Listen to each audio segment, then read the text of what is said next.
ಗೆಳೆಯರೆ, ಈ ಚಿತ್ರಗಳನ್ನು ನೋಡಿ ಪಾಕಿಸ್ತಾನಕ್ಕೆ ತುಂಬ ಬೇಸರವಾಗ್ತಾ ಇದೆ. ಯಾಕಂದ್ರೆ ಪಾಕಿಸ್ತಾನ ತನ್ನ ಬಗ್ಗೆ ಏನನ್ನು ಯೋಚನೆ ಮಾಡ್ತಾ ಇತ್ತು ಅದು ಚೀನಾಗೆ ಸಿಗ್ತಾ ಇದೆ.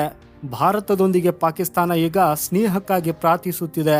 ಆದರೆ ಪಾಕಿಸ್ತಾನದ ಪ್ರಾರ್ಥನೆಯ ಪ್ರಭಾವ ಬೇರೆ ಕಡೆಗೆ ಬೀರ್ತಾ ಇದೆನಾ? ಭಾರತದ ವಿದೇಶಾಂಗ ಸಚಿವ ಡಾಕ್ಟರ್ ಜೈಶಂಕರ್ ಅವರು ಚೀನಾಗೆ ಪ್ರಾಮುಖ್ಯತೆ ನೀಡುತ್ತಿದ್ದಾರೆ. ಚೀನಾದ ರಾಯಭಾರಿ ಜೊತೆಗಿನ ಈ ಭೇಟಿಯು ಪಾಕಿಸ್ತಾನದ ಕಪಾಳಕ್ಕೆ ದೊಡ್ಡ ಹೊಡೆತವಾಗಿದೆ. ಇದರ ಮಧ್ಯೆ ಪಾಕಿಸ್ತಾನವು ಚೀನಾದೊಂದಿಗೆ ತನ್ನ ಸ್ನೇಹವು ಗಾಢವಾಗುತ್ತದೆ ಮತ್ತು ಭಾರತದ ಜೊತೆಗೆ ಉದ್ವಿಗ್ನತೆ ಹೆಚ್ಚಾಗ್ತದೆ ಅಂದ್ಕೊಳ್ತಾ ಇತ್ತು. ಹಾಗೂ ಅದೇ ಸಮಯದಲ್ಲಿ ಭಾರತದ ವಿದೇಶಾಂಗ ಸಚಿವ ಡಾಕ್ಟರ್ ಜೈಶಂಕರ್ ಅವರ ಮಧ್ಯಸ್ಥಿಕೆ ನೀತಿಯು ಮತ್ತೊಮ್ಮೆ ಕೆಲಸಕ್ಕೆ ಬರ್ತಾ ಇದೆ. ಪಾಕಿಸ್ತಾನಕ್ಕೆ ಕಪಾಳ ಮೋಕ್ಷ ಮಾಡುತ್ತಾ ಚೀನಾ ರಾಯಭಾರಿ ಜೊತೆ ಭಾರತದ ವಿದೇಶಾಂಗ ಸಚಿವ ಡಾಕ್ಟರ್ ಜೈಶಂಕರ್ ಅವರು ಇರುವ ಈ ಚಿತ್ರ ಈಗ ಸುದ್ದಿಯಲ್ಲಿದೆ. ಯಾಕಂದ್ರೆ ಈಗಿನವರೆಗೆ LAC ಮೇಲಿನ ಉದ್ವಿಗ್ನತೆಯ ನಡುವೆಯೂ ಭಾರತ ಮತ್ತು ಚೀನಾ ನಡುವೆ ಯಾವುದೇ ರಾಜತಾಂತ್ರಿಕ ಮಟ್ಟದ ಮಾತುಕತೆಗಳು ನಡೆದಿದ್ದಿಲ್ಲ. ಅಲ್ಲಿ ಕೇವಲ ಮಿಲಿಟರಿ ಮಟ್ಟದಲ್ಲಿ LACಯ ಕುರಿತು ಅಷ್ಟೇ ಮಾತುಕತೆ ನಡೆದಿವೆ. ಆದರೆ ಇದೀಗ ಭಾರತದ ವಿದೇಶಾಂಗ ಸಚಿವ ಡಾಕ್ಟರ್ ಜೈಶಂಕರ್ ಅವರು ಚೀನಾ ರಾಯಭಾರಿಯನ್ನು ಭೇಟಿ ಮಾಡಿದ್ದಾರೆ. ಲಡಾಖ್ನಲ್ಲಿ ಉದ್ಭವಿಸಿರುವ ಗಡಿ ವಿವಾದದ ಮಧ್ಯೆ ವಿದೇಶಾಂಗ ಸಚಿವ ಡಾಕ್ಟರ್ ಜೈಶಂಕರ್ ಅವರು ಚೀನಾದ ರಾಯಭಾರಿ ಶೂಪ್ ಯೋಂಗ್ ಅವರನ್ನ ಭೇಟಿ ಮಾಡಿದರು ಮತ್ತು ಭಾರತ ಚೀನಾ ಸಂಬಂಧಗಳ ಸಾಮಾನ್ಯ ಹಿತಾಸಕ್ತಿಗಳ ಬಗ್ಗೆ ಒಟ್ಟಾಗಿ ಒತ್ತಿ ಹೇಳಿದರು. ಅವರು ನಾವು ಸ್ಥಿರತೆ ಮತ್ತು ಪ್ರಗತಿಯತ್ತ ಕೆಲಸ ಮಾಡಬೇಕು ಅನ್ನೋದನ್ನ ಒತ್ತಿ ಹೇಳಿದರು. ಇದನ್ನು ಹೊರತು ಜೈಶಂಕರ್ ಅವರು ಪ್ರತ್ಯೇಕ ಸಭೆಗಳಲ್ಲಿ ನ್ಯೂಜಿಲೆಂಡ್, ಕುವೈತ್ ಮತ್ತು ಶ್ರೀಲಂಕಾದಂತಹ ರಾಯಭಾರಿಗಳೊಂದಿಗೆ ಮಾತುಕತೆ ನಡೆಸಿದರು. ಒಂದೇ ಬಾರಿಗೆ ಹಲವು ದೇಶಗಳನ್ನು ತಲುಪುವ ಮೂಲಕ ವಿದೇಶಾಂಗ ಮಂತ್ರಿಯವರು ದೊಡ್ಡ ಸಂದೇಶವನ್ನು ರವಾನಿಸಿದರು.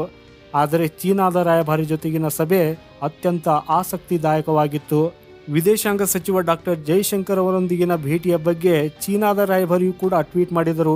ಟ್ವೀಟ್ ಅಲ್ಲಿ ಅವರು ಏನು ಹೇಳಿದ್ದಾರೆ ಅಂದರೆ, ವಿದೇಶಾಂಗ ಸಚಿವ ಡಾಕ್ಟರ್ ಜೈಶಂಕರ್ ಅವರನ್ನ ಭೇಟಿಯಾಗಿ ನನಗೆ ಗೌರವಾನ್ವಿತ ಫೀಲ್ ಆಗುತ್ತಿದೆ. ನಾವು ಚೀನಾ ಭಾರತ ಸಂಬಂಧಗಳು ಮತ್ತು ಸಾಮಾನ್ಯ ಆಸಕ್ತಿಯ ಇತರೆ ವಿಷಯಗಳ ಬಗ್ಗೆ ಅಭಿಪ್ರಾಯಗಳನ್ನು ವಿನಿಮಯ ಮಾಡಿಕೊಂಡಿದ್ದೇವೆ. ಅವುಗಳ ಶುಭ ಹಾರೈಕೆಗಳಿಗೆ ಧನ್ಯವಾದಗಳು. ಚೀನಾ ಭಾರತ ಸಂಬಂಧಗಳ ಅಭಿವೃದ್ಧಿಯನ್ನು ಸರಿಯಾದ ದಿಕ್ಕಿನಲ್ಲಿ ಮುನ್ನಡೆಸಲು ಭಾರತದ ಕಡೆಯಿಂದ ಕೆಲಸ ಮಾಡಲು ಸಿದ್ಧರಿದ್ದೇವೆ ಅಂತ ಹೇಳಿದ್ದಾರೆ. ಒಟ್ಟಾರೆಯಾಗಿ LAC ವಿವಾದಗಳನ್ನು ಬಗೆಹರಿಸಲು ಭಾರತ ಮತ್ತು ಚೀನಾ ಒಟ್ಟಿಗೆ ಕೆಲಸ ಮಾಡಲು ಸಿದ್ಧವಾಗಿವೆ ಅನ್ನೋದನ್ನು ತೋರಿಸುವುದಕ್ಕೆ ಈ ಟ್ವೀಟ್ ಸಾಕು. ಎರಡು ದೇಶಗಳು ಸಮಸ್ಯೆಯನ್ನು ಬಗೆಹರಿಸುವುದಕ್ಕಾಗಿ ಕುಳಿತು ಮಾತನಾಡುತ್ತಿವೆ ಹಾಗೂ ಇಲ್ಲಿಂದ ಪಾಕಿಸ್ತಾನಕ್ಕೆ ಕೆಟ್ಟ ಸುದ್ದಿ ತಲುಪುತ್ತಿದೆ. ಈ ಭೇಟಿಗಾಗಿ ವಿದೇಶಾಂಗ ಸಚಿವಾಲಯ ಟ್ವೀಟ್ ಮಾಡಿ ಚೀನಾ ರಾಯಭಾರಿ ಶೂಪ್ ಯೋಂಗ್ ಅವರನ್ನು ಭಾರತದ ವಿದೇಶಾಂಗ ಸಚಿವ ಡಾಕ್ಟರ್ ಜೈಶಂಕರ್ ಅವರು ಸ್ವಾಗತಿಸಿದ್ದಾರೆ ಅನ್ನೋದನ್ನು ಹೇಳಿದ್ದಾರೆ. ಹಾಗೂ ಉಭಯ ದೇಶಗಳ ನಡುವೆ ದ್ವಿಪಕ್ಷೀಯ ವಿಷಯಗಳ ಬಗ್ಗೆ ಮಾತುಕತೆ ನಡೆದಿದೆ. 18 ತಿಂಗಳುಗಳ ಕಾಲ ಚೀನಾ ತನ್ನ ರಾಯಭಾರಿಯನ್ನು ಕಳಿಸದಿರುವುದು ದೊಡ್ಡ ವಿಷಯವಾಗಿತ್ತು. 18 ತಿಂಗಳ ಸುದೀರ್ಘ ಅಂತರದ ಬಳಿಕ ಚೀನಾ ರಾಯಭಾರಿಯನ್ನು ಭಾರತಕ್ಕೆ ಕಳಿಸಲು ಚೀನಾ ನಿರ್ಧರಿಸಿತ್ತು. ಇದರೊಂದಿಗೇನೆ ಇವತ್ತು ರಾಜನಾಯಕ್ ಮಾತುಕತೆ ಶುರುವಾಗಿದೆ. ಗೆಳೆಯರೆ, ಚೀನಾದ ರಾಯಭಾರಿಯ ಈ ಭೇಟಿಯಿಂದಾಗಿ LACಯಲ್ಲಿರುವಂಥ ಸಮಸ್ಯೆಗಳು ಬಗೆಹರಿಯುತ್ತಾವ ಅಥವಾ ಇಲ್ಲ ಅನ್ನೋದನ್ನು ಕಮೆಂಟಲ್ಲಿ ಬರೆದು ಖಂಡಿತ ನಮಗೆ ತಿಳಿಸಿ. ಈ ರೀತಿಯ ಭಾರತಕ್ಕೆ ಸಂಬಂಧಪಟ್ಟಂಥ ವಿಡಿಯೋಗಳಿಗಾಗಿ ಚಾನೆಲ್ ಸಬ್ಸ್ಕ್ರೈಬ್ ಮಾಡೋದನ್ನು ಮರೆಯದಿರಿ. ವಂದೇ ಮಾತರಂ, ಭಾರತ್ ಮಾತಾ ಕಿ ಜೈ.